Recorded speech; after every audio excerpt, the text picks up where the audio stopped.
dolor que tiene un pueblo conmovido, que ayer volvieron a marchar, porque ayer nosotros al mediodía hablábamos de los primeros datos de la autopsia, acuérdense, aquellos golpes directamente en la cabeza. Pocas horas después, cuando llegó el informe completo de autopsia, el horror fue mayor. Fíjense estos datos que tenemos de lo que fue, lo que destacó la autopsia que hicieron los médicos de Río Cuarto sobre el cuerpo de Joaquín. Por lo menos 10 golpes certeros en la cabeza, hablan entre 10 y 18 golpes. Una brutalidad terrible, pero más de 10 golpes en la cabeza. Usaron dos objetos, que son los que hablábamos ayer. Un hierro cromado, que apareció en la escena con manchas hemáticas, y una piedra de muy grande tamaño, hasta con hierros incrustados, que es de la misma construcción, que es donde aparece el cuerpo.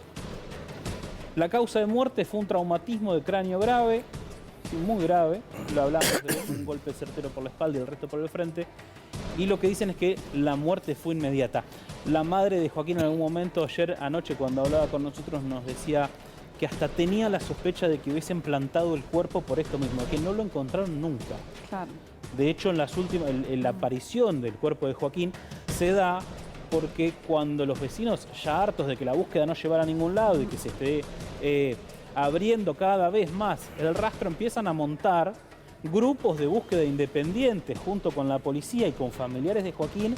Y allí hay un vecino que dice, en esta casa llegamos, esta casa vienen muchos chicos porque se esconden, porque se ratean de la escuela. Igual vos te imaginás la situación de los vecinos de encontrarse con un chico, porque a ver, la policía, no te digo que es su trabajo agradable, pero debe estar un poco más preparada, tal vez hasta más acostumbrada. Para un vecino debe ser terrible. Vecinos y familiares de Joaquín, los primos que se encontraron con esa imagen.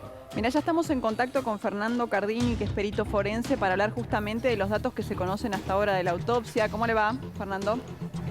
¿Qué tal? Buenas tardes, ¿cómo están ustedes? Buenas tardes, gracias por charlar con nosotros. Bueno, a ver, estábamos analizando un poco lo que se sabe hasta el momento, estamos hablando de 10 golpes, evidentemente con elementos que encontró en esta casa abandonada. ¿Qué puede analizar a partir de lo que se sabe hasta ahora? Bueno, evidentemente hay varias interrogantes que hay que dilucidar a través de las pericias. Ustedes bien decían recién, que raro que no se haya encontrado antes el cuerpo de este chico o eventualmente encontrar a la persona desaparecida. Sí. Pensá que hay un protocolo para investigación de desaparecidos que evidentemente no se llevó a cabo. Pensemos que, por ejemplo, se utiliza no solo antecedentes en cuanto a dónde los movimientos de cada una de las personas que uno sabe que desaparecen, se investiga qué movimientos tienen con personas allegadas, familiares, amigos, y en pocas horas se debería haber encontrado el cuerpo, no 3 o 4 días después. O sea, pensemos que no usaron perros, por ejemplo, que es un elemento muy fundamental para el rastro. O sea, un perro, por ejemplo, llega hasta 1 o 2 kilómetros de distancia desde el lugar donde la persona desapareció o se alejó. Bueno, acá estábamos a 100 metros, o sea que un perro hubiese detectado prácticamente en minutos dónde estaba la persona. Luego el tema de hacer allanamientos en lugares más frecuentes. Si ese lugar sabían que los estudiantes de ese colegio frecuentaban normalmente para ratearse, para esto, para lo otro, era un lugar obvio de encuentro. O sea, evidentemente allí hubo una bastante inoperancia en lo que sería la investigación de una persona desaparecida.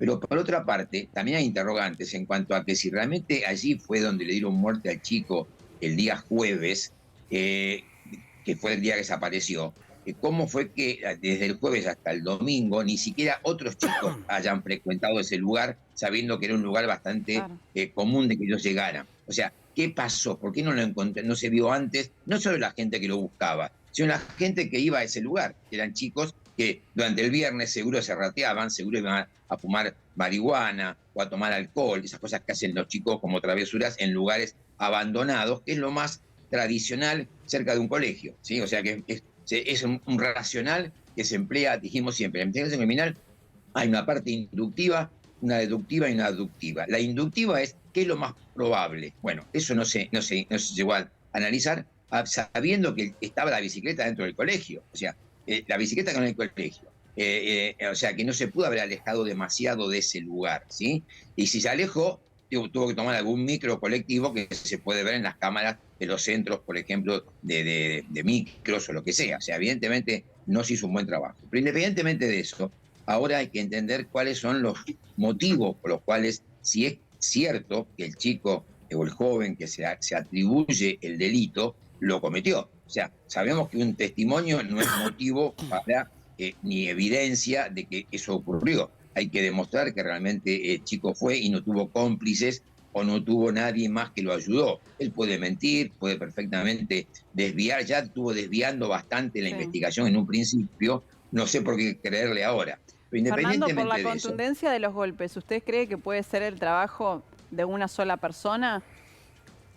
bueno, eso también la autopsia lo tiene que decidir. O sea, entender, por ejemplo, que un chico de 13 años no es como un adulto en cuanto a las lesiones que puede provocar. Si bien estamos hablando de un hierro, estamos hablando de materiales porosos, como puede ser un ladrillo o un trozo de cemento, que independientemente de la fuerza de la persona que lo utiliza, ya de por sí es un elemento contundente que puede provocar la muerte como la provocó.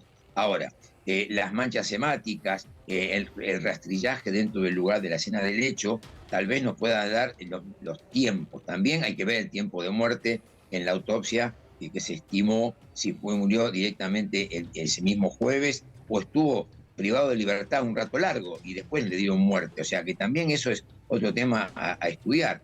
También hay que estudiar, por ejemplo, si la cantidad de golpes indicarían también una hazaña en cuanto a veces a qué tipo de delito se debe, si es un delito, por ejemplo, de un crimen de odio, si es un crimen sexual. Generalmente cuando hay tantos golpes hay un tema que pasa a veces pues de tipo de patologías en las cuales la persona que ejerce el daño está llevada por un tema que tiene que ver con algún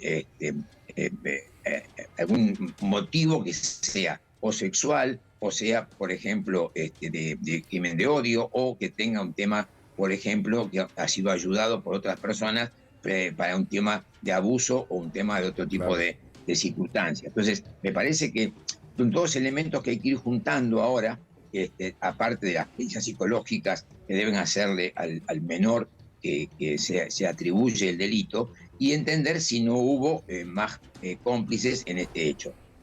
Por lo menos descartarlo si es posible hacerlo. Fernando, Después, quería agradecerle sí. por este contacto y justamente por esta explicación, porque a nosotros realmente nos llamaba la atención la hazaña con que se atacó, sobre todo cuando tenemos en cuenta ahora los nuevos datos que se conocen de la autopsia. Muchísimas gracias por charlar con nosotros. Gracias. No, ha sido un gusto. Que sigan lindos. Sigan bien. Estamos en vivo, General Rodríguez, Horacio Rodríguez Larreta, campaña los privilegios. de Juntos por el Cambio. Digo, no todo